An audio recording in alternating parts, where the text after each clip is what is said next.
जरा सोचो, एक अकेला आदमी पूरे अंडरवर्ल्ड से लड़ पड़े। कहानी की शुरुआत होती है सनवू नाम के एक आदमी से, जो एक होटल में खाना खा रहा था। वो एक गैंगस्टर का सबसे वफादार आदमी था और उस पर अपने बॉस के होटल की सुरक्षा की पूरी जिम्मेदारी थी। कुछ ही देर बाद एक वेटर ने उसे खबर दी कि होटल के वीआईपी क्लब में कुछ गड़बड़ हो गई है। सनवू ने फौरन वहां जाकर देखा कि कुछ बदमाश क्लब का टाइम खत्म होने के बावजूद भी वहां से जाने का नाम नहीं ले रहे थे। सनवू ने उनसे बाहर जाने की गुजारिश की, लेकिन किसी ने भी उसकी बात नहीं मानी। आखिरकार सनवू ने अपने साथी मीन के साथ मिलकर उन्हें मार मार कर वहां से बाहर निकाल दिया। अगले दिन सनवू अपने बॉस मिस्टर कैंग से मिला। मिस्टर कैंग ने उससे कल रात के मसले के बारे में पूछा तो सनवू ने कहा कि उसने सब संभाल लिया है। मिस्टर कैंग ने बताया कि असल में वो बदमाश उसके दुश्मन मिस्टर बेग के आदमी थे, लेकिन मिस्टर कैंग को सनवू पर पूरा भरोसा था कि उसके रहते कोई गड़बड़ हो ही नहीं सकती। कुछ देर बाद मुनसुक नाम का आदमी भी उनके साथ शामिल हो गया। वो भी सनवू की तरह मिस्टर कैंग का खास आदमी था, लेकिन तभी वो सनवू से बदतमीजी करने लगा, इसलिए मिस्टर कैंग ने उसे बाहर भेज दिया। मिस्टर कैंग ने सनवू से कहा कि वो किसी काम से शंघाई जा रहा है और वो चाहता है कि सनवू उसकी गर्लफ्रेंड हीशु पर नजर रखे, क्योंकि मिस्टर कैंग को शक था कि हीशु उसे किसी और आदमी के साथ मिलकर धोखा दे रही है। मिस्टर कैंग ने सनवू को हुक्म दिया कि अगर असल में हीशु किसी आदमी से प्यार करती है तो उसे और उसके बॉयफ्रेंड को जान से मार देना। ये सुनकर सनवू को काफी हैरानी हुई और मिस्टर कैंग को धोखा बिल्कुल बर्दाश्त नहीं था। कुछ दिन बाद सनवू हीशु के घर एक तोहफा लेके पहुंचा। हीशु ने तोहफा खोला तो उसमें से एक लैंप निकला, जिसे देखकर वो काफी खुश हुई। तभी अचानक हीशु को किसी ने फोन किया और फोन पर बात करने के बाद हीशु घर से बाहर जाने के लिए तैयार होने लगी। तब सनवू ने हीशु से कहा कि उसे जहाँ जाना है वो उसे ले जाएगा।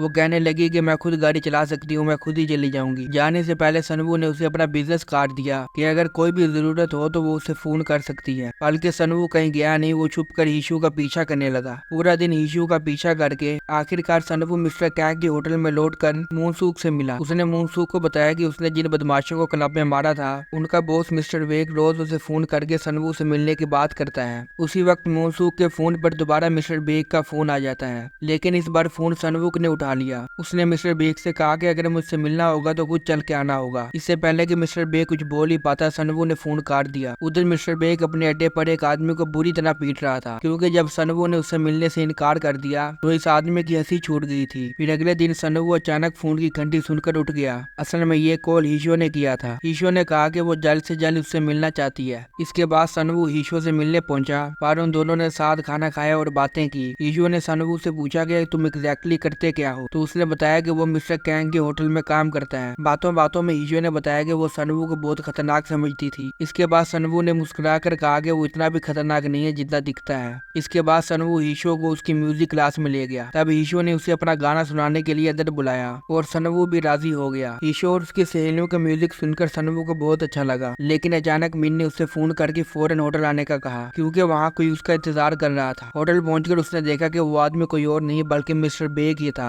वो चाहता था कि सनवू उससे माफी मांगे, लेकिन सनवू ने ऐसा करने से साफ साफ इनकार कर दिया और उसको इग्नोर करके हीशो को म्यूजिक क्लास लेने के लिए चला गया। लेकिन वहाँ जाकर उसने देखा कि हीशो का बॉयफ्रेंड उसे लेने आया था। अब सनवू ने छुप कर हीशो के घर तक उसका पीछा किया। जब हीशो का बॉयफ्रेंड चला गया तो सनवू ने भी घर लौटने का फैसला किया, लेकिन रास्ते में कोई उसे बहुत तेजी से टकराते हुए बचा। कुछ देर बाद उसे एहसास हुआ कि ये गाड़ी हीशो के बॉयफ्रेंड की ही थी। सनवू समझ गया कि वो आदमी हीशो के घर दोबारा जा रहा है, इसलिए सनवू भी हीशो के घर की तरफ दोबारा मुड़ गया। आखिरकार सनवू का शक सही निकला। वो चुपचाप घर में घुसा। जैसे ही हीशो की नजर सनवू पर पड़ी तो वो वही जम गई। सनवू बिना कुछ सोचे समझे हीशो के बॉयफ्रेंड को मारने लगा। आखिरकार वो उसकी जान लेने ही वाला था कि हीशो ने बीच में आके उसे रोक दिया। अब सनवू ये सारी बात मिस्टर कैन को बताने ही वाला था तो उसकी नजर हीशो पर पड़ी, जो पूरी तरह रो रही थी। तब सनवू का दिल पिघल गया और उसने मिस्टर कैन को फोन नहीं किया, क्योंकि वो जानता था कि अगर मिस्टर कैन को इस बारे में पता चला तो क्या होगा। तो खैर फिर उसने उन दोनों को एक दूसरे से दूर रहने की चेतावनी दी,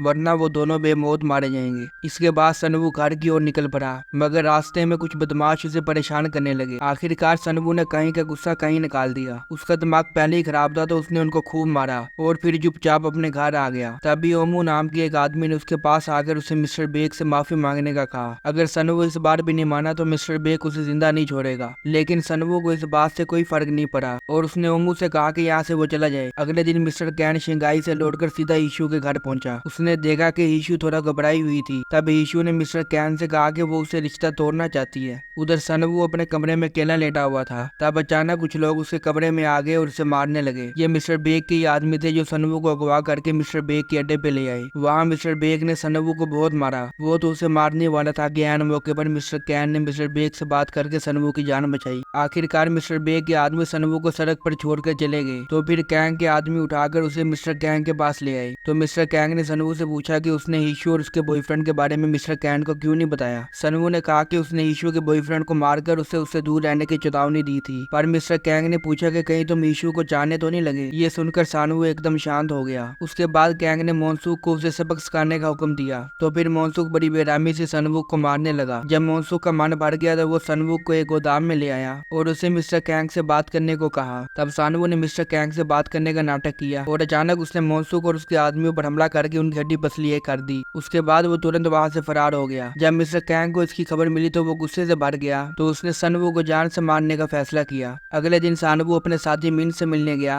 तो उसने मिन को मिस्टर कैंग की गैंग छोड़ने की सलाह दी, क्योंकि अब मिस्टर कैंग उससे जुड़े हुए किसी आदमी को नहीं छोड़ेगा। फिर कुछ दिन बाद सनवू कुछ गैंग डीलर से बंदूकें खरीदने गया, लेकिन उनसे बंदूक खरीदना इतना आसान नहीं था, क्योंकि वो बड़े गैंग लीडर्स के कहने पर ही बंदूकों की सप्लाई करते थे। उसने कहा कि वो एक माफिया गैंगस्टर का खास आदमी है और उसी के कहने पर बंदूकें लेने आया है। तो खैर फिर वो सनवू को अपने बॉस के पास ले गए। तो उसने सनवू से पूछा कि वो किस गैंग से है। तो सनवू ने झूठ बोल दिया कि वो हान नाम के एक माफिया गैंग से है। फिर उसने बॉस को अपना कार्ड दिया और जैसे ही सनवू बंदूक से कपड़ा हटा रहा था तो अचानक बॉस ने उससे रोक के कहा कि हान से मेरी बात करवाओ। फिर जैसे ही बॉस ने हान को फोन किया तो वो हैरान रह गया, क्योंकि सनवू उसका आदमी था ही नहीं। सनवू समझ गया कि उसका भांडा फूट चुका है। तो उसने एक ही पल में बंदूक उठाकर वहां मौजूद सब लोगों को मार दिया और बॉस को भी ऊपर पहुंचा दिया। इसके बाद वो फौरन वहां से भाग निकला। पर कुछ ही देर बाद टाइगो नाम का आदमी वहां पे आया, जो उस बॉस का छोटा भाई था, जिसे उसके आदमियों के साथ अभी सनवू ने मार गिराया था। अपने भाई की लाश देखकर उसे गुस्सा आ गया। तभी उसकी नजर टेबल पर रखी बिजनेस कार्ड पर पड़ी। तब वो समझ गया कि सनवू नाम के आदमी ने ही उसके भाई को मारा है। इसके बाद सनवू बेग के आदमी ओमू के पास गया और उसके सर पर बंदूक रखकर बेग का पता पूछा। इसके बाद सनवू बेग से मिलने के लिए एक स्केटिंग रिंग पर पहुंचा। जब बेग वहां आया तो सनवू उसकी जान लेने के लिए तैयार हो गया। तब वहां बेग ने उससे माफी मांगी और पुरानी बातें भूल कर नई शुरुआत करने को कहा। लेकिन जैसे ही सनवू का ध्यान हटा तो बेग ने अपनी जेब से एक चाकू निकाला और सनवू पर हमला कर दिया। उसी पल सनवू ने अपने बैग से गन निकालकर बेग को मौत के घाट उतार दिया। उसे मारने के बाद सनवू मिस्टर कैंग के अड्डे की तरफ बढ़ने लगा। जल्दी कैंग को भी ये खबर मिल गई कि सनवू उसे मारने के लिए आ रहा है। इसीलिए कैंग ने मोनसूक और अपने तमाम आदमियों को तैयार रहने का हुक्म दिया। जल्दी सनवू कैंग के होटल में पहुंच गया और जो जो उसके रास्ते में आया वो सबको खत्म करने लगा। इसके बाद उसका सामना हुआ मोनसूक से। मोनसूक ने अपना चाकू निकाला, लेकिन सनवू ने बिना कोई टाइम गवाए उस पर गोली चला दी। आखिरकार वो मिस्टर कैंग तक आ पहुंचा, जो अपने गुंडों के साथ बैठा था। एक गुंडे ने उस पर हमला करने की कोशिश की, लेकिन सनवू ने उसे गोली से उड़ा दिया। आखिरकार सनवू ने मिस्टर कैंग से पूछा कि वो इतने साल तक उसका वफादार रहा, लेकिन फिर भी कैंग ने उसके साथ ऐसा क्यों किया। सनवू को इस बात का बहुत दुख था कि इतने सालों की वफादारी के बाद मिस्टर कैंग ने उसे लावारिस कुत्ते की तरह छोड़ दिया। लेकिन मिस्टर कैंग ने उससे एक बार फिर पूछा कि क्या वो ईशू से प्यार करता है। वो उससे कहता है कि अगर मैं ईशू से प्यार करता भी हूँ तो मैं कभी भी उसे आपसे छीनने का नहीं सोच सकता। सनवू ने हमेशा मिस्टर कैंग के लिए पूरी लगन और ईमानदारी से काम किया है, लेकिन बड़ा बहुत हुआ। ये कहकर सनवू ने मिस्टर कैंग को गोली मार दी। लेकिन तभी अचानक वहाँ पे बेग के गुंडे आ गए और सनवू पर गोलियां चलाने लगे। उन्हें लगा कि वो मर गया, लेकिन ये सच नहीं था। सनवू ने अचानक उठकर उन पर गोलियां चला दी। इसी बीच उसे भी कई गोलियां लग गई। कुछ ही पलों में टाइगो भी वहाँ पे आ पहुंचा। बचे कुछ लोगों को मारकर वो सनवू के पास आया। सनवू अपनी आखिरी सांसें गिन रहा था और उसे हीशु चालो बजाते हुए दिखाई दे रही थी। उसे एहसास हुआ कि हीशु को संगीत बजाते देखना उसकी जिंदगी का सबसे अहम पल था। और इसी के साथ टाइगो ने उसे गोली मारकर खत्म कर दिया। इसी दर्दनाक एंडिंग के साथ ये मूवी यही